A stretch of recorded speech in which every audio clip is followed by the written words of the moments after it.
Hey, good morning, options traders. Well, a question that I get a lot from many of you is asking about what seems to be these weird, wacky margin requirements for naked puts. Now, the requirements typically apply for naked calls, there's similar calculations, but most traders who are doing naked options are typically doing naked puts. And that's because they like this idea of a long term upward bias. They like to sell these way out of the money puts, thinking that they're free money. But even though they're doing this, they're finding out that I only got a $5,000 margin requirement last time and now it's 12,000. Why does it seem to be like no rhyme or reason to them? Well, there is a rhyme or reason. It's just that the calculations are quite involved. So again, I don't really advocate selling naked puts, at least for most traders. But for those who do trade them and you're wondering what are all of these calculations about and why do they seem so off, let's go have a closer look at the margin requirements for naked puts. As always, before we do, please be sure to click like and subscribe. It's greatly appreciated and helps to promote the channel. So let's start off with the long positions because they're easy. Technically, long positions, such as a call that you buy or a put, long spreads, straddles, things like that, have margin requirements. It's just that they're called a 100% margin requirement, and that just means that you must pay for the position in full. However, if it's a naked position, they don't have any defined boundaries. Now you might say, well, a naked put is defined down to a stock price of zero. Well, that's true, but if you require traders to do what's called a cash secured put and post the entire strike price, it really becomes not real efficient. And remember, part of having a market is we want people to be able to short if they think prices are too high. And if you make it too difficult to short, you're not getting that information into the market. So we want to have margin requirements that add stability to the system without making it overly unbearable to sell naked options. So our naked put looks like this. And let's say that we have sold this put for 100. There's our bend at 100. Maximum gain, let's say, is $5. The thing to remember is we've got this unlimited downside, at least down to a stock price of zero. So again, you could force somebody to post the $100 strike or $10,000. And so in the worst case, if the stock goes all the way to zero, you've got the position covered. But again, that's going to be really difficult for most traders, especially if they're very active in selling naked puts. So what's a better way to approach naked positions? Well, what the brokerage firms do is they have what are called margin requirements. And they're trying to create an amount of cash that you have to post, called the margin requirement, that will cover the vast majority of potential, let's say, daily debacles that might happen. And of course, you might end up with margin calls. It's not a guarantee, but they're trying to at least establish some type of a margin requirement to give themselves, as well as traders, a pretty good margin of safety. So let's say that the stock is 105 and you want to sell one $100 put trading for $5. So I've made this slightly out of the money. Stock's at 105, we're selling the 100 put. So the initial margin requirement is what we're trying to figure out. Now that is, of course, subject to future margin calls. Just because this is the initial requirement doesn't mean that's going to be it. If this position starts moving against you to a certain degree, you're going to have to fork over more money. But for this video, we're just trying to figure out what will be the margin requirement for this position, for what's called your initial margin requirement, and where are those calculations coming from? Well, this is why they seem to be so weird and offbeat. There are actually three calculations, and the broker charges the greatest of the three. Now, normally the broker will not show these to you. They're being calculated behind the scenes in the computer, and it's just going to show you the margin requirement. But here are the requirements. Now, remember that brokers are allowed to make rules stricter, but these are pretty close to what most brokers will use. So calculation number one, they're going to require 100% of the option proceeds. So if you sell the option for $5, they want $500 of cash as part of your margin. Then they're going to tack on 20% of the underlying market value. Now 20%, let's say if the stock is 100, would be 20 bucks, but then times 100 shares because each option contract controls 100 shares. So that would actually be $2,000. Then they give you a little bit of a credit if it's out of the money. They're going to subtract any amount that's out of the money and give you a credit for that. It's not going to be as big of a margin requirement because it's less risky. So that's the first calculation. The second one also says, look at this, 100% of the option proceeds. But now they're going to look at the strike price. And they're going to require 10% of the strike price, again, times the multiplier, usually 100, times the number of contracts. And then the third calculation, and again, they're going to want 100% of the option proceeds, and then generally $2.50 per contract. Now, as before, this doesn't mean $2.50. It means 250 times 100 times the number of contracts. Now, a couple of points to notice here. Look at all three calculations require 100% of the option proceeds. So this is another telltale why it's wrong when people say, oh, I'm going to sell a put so that I can get paid. Well, the broker's making you post the amount that you're going to get paid. It's like saying, can I borrow 10 bucks from you? And you say, yeah, but I got to give you 10 bucks to borrow it. You're going, well, that's not really borrowing.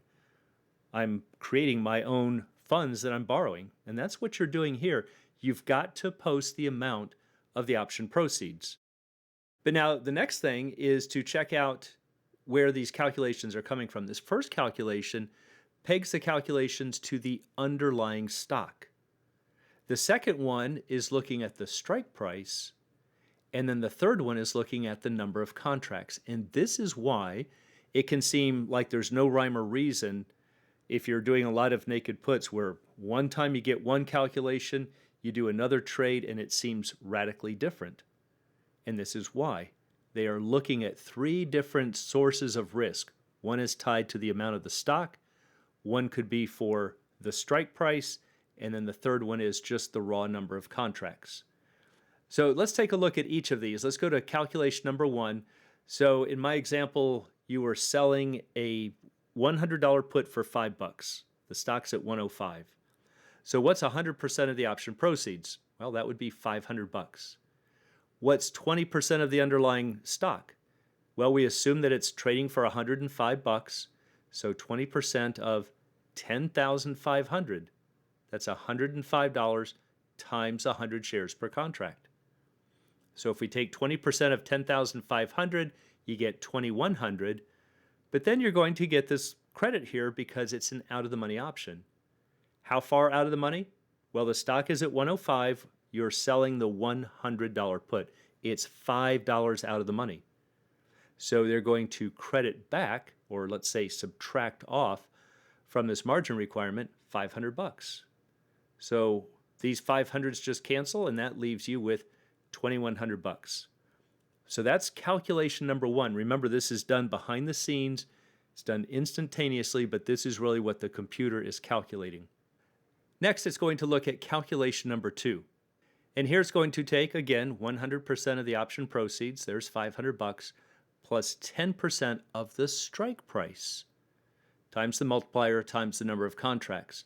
So we have 10% of the $100 strike times 100 shares per contract times one contract is 1,000 bucks.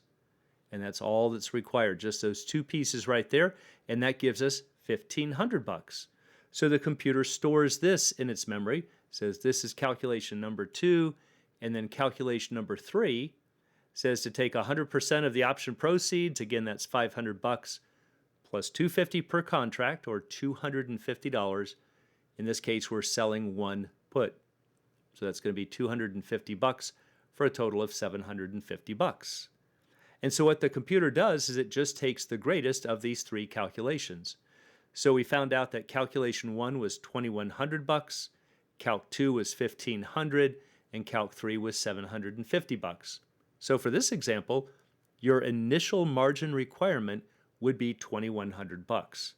Now again, little caveat, remember, brokers are allowed to make stricter rules. But now these calculations can be really pretty easy once you see them, but they don't shed light on where calculation one will dominate and when calculation 2 kicks in or calculation 3. So to see that, it helps to plot it on a graph. So let's jump over to an Excel spreadsheet and look at different scenarios for these three calculations. All right, so now we're into an Excel spreadsheet. Let me just give you a brief tour of what we're looking at. Up here I have the stock price. I have it set up to where we can change that. The option price, we can change that, number of contracts. And then down here are the three calculations. Over here I've got the strike starting point. So if we start at 60, that's that number there. And then the step size, we're counting by 5. So we're going 60, 65, 70, and so on. So that just makes it easier to change the ranges of the graph and zoom in or zoom out. But right now, let's start with our example. The stock is at 105, and we're looking at various strikes right there. And this is showing us how far out of the money they are. So you can see here's calculation 1 in blue, calculation 2 in red, and 3 is in green. So if we go through them, we can find, let's look over at this chart, which one is the highest on the graph?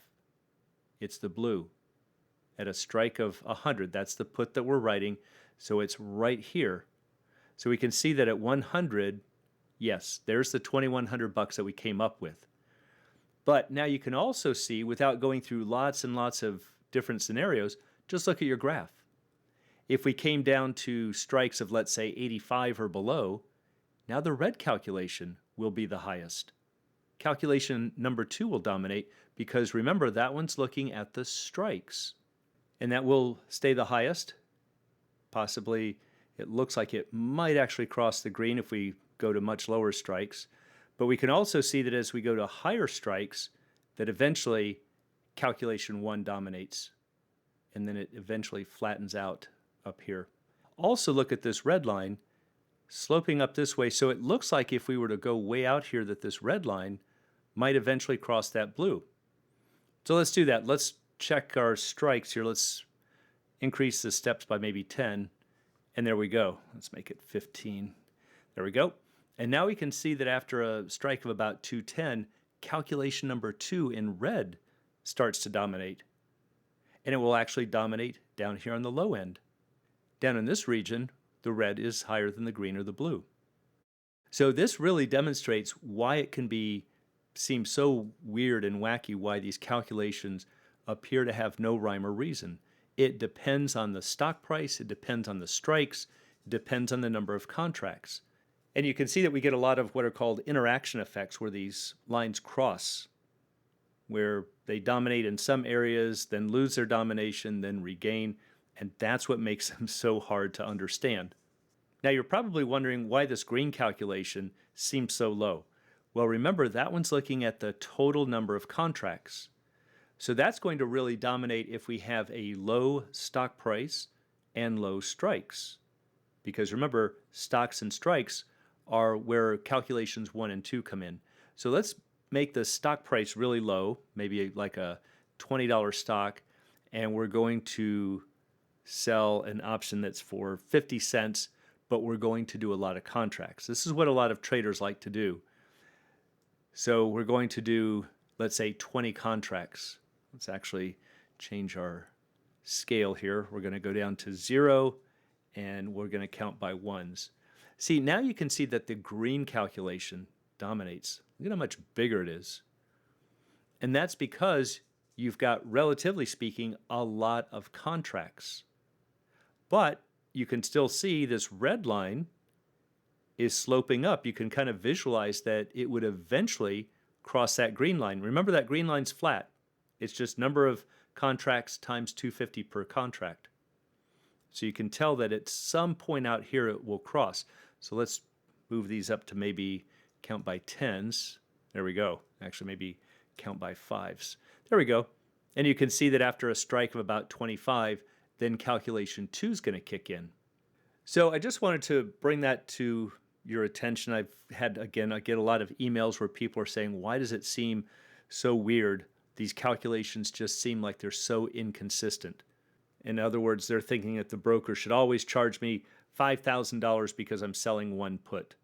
And that might make intuitive sense, but the behind the scenes activity is that there are 3 calculations and that hopefully you see why they can seem so different. Calculation 1 looks at the stock price, Calc 2 looks at the strike, and Calc 3 looks at the number of contracts. So as those numbers change, so too will your margin requirements. So I hope that gives you some more insights into the kind of wild and wacky world of short put margin requirements. And for anyone who'd like to learn more about the art and science of options trading, please check out the Alpha Trader course, Strategy Lab, and a Candlesticks and Technical Analysis course. It's all at optionsatoz.com. Also, please join us on Options A to Z's Facebook trading group, and you can find a link in the description below.